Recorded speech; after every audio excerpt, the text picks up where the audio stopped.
Praise the Lord. Good morning అండి.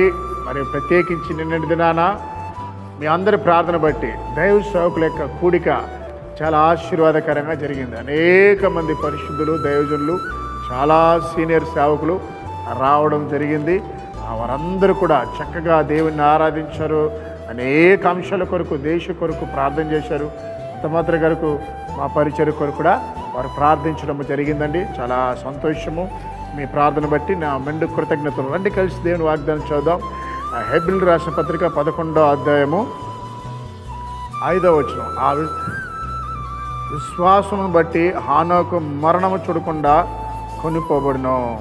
ప్రియులారా, అతడు దేవునికి ఇష్టడై ఉండును, సాక్ష్యము పొందును. ప్రియులారా, ఇక్కడ హానోకు దేవునికి ఇష్టడుగా బ్రతికాడంట.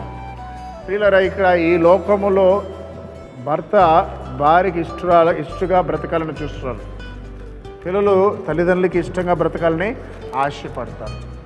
అలాగనే స్నేహితులు తన స్నేహితులకి ఇష్టంగా బ్రతకాలని ఆశపడతారు.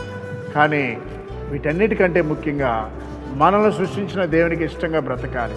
నీ కోసం ప్రాణం పెట్టిన యేసయ్య కొరకు నువ్వు ఇష్టపూర్వకంగా బ్రతకాలి. ఎంతోమంది యేసయ్య మాట వినకుండా లోకానుసారంగా ఇష్టానుసారంగా జీవిస్తారండి. మన ఇష్టానుసారంగా బ్రతికితే దానివల్ల వచ్చే నష్టాన్ని మనం భరించాలి. యేసయ్యకి ఇష్టంగా బ్రతికితే తప్పక ఆయన కృప చూపిస్తాడు. అట్టి కృప దేవుడిచ్చిలాగా ప్రార్థించేద్దాం. మహాగణుడా, పరిశుద్ధుడా, ఉదయకాలన వాగ్దానం బిడ్డల్ని మీరు అభిషేకించండి.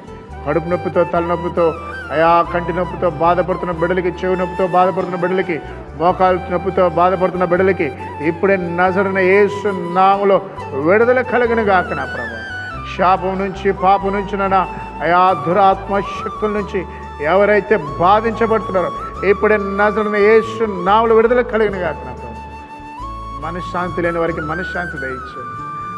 ప్రభా, కష్టకాలంలో ఉన్న వారికి సహాయం చేయండి. ప్రభా, ఈరోజు పుట్టినరోజు, వివాహం దినం జరుగుతున్న బిడ్డలకి దీవించమని, ప్రభా ప్రతి బిడ్డల్ని ఆశీర్వించమని యేసు నామములో ప్రార్థిస్తున్నాం తండ్రి. ఆమేన్.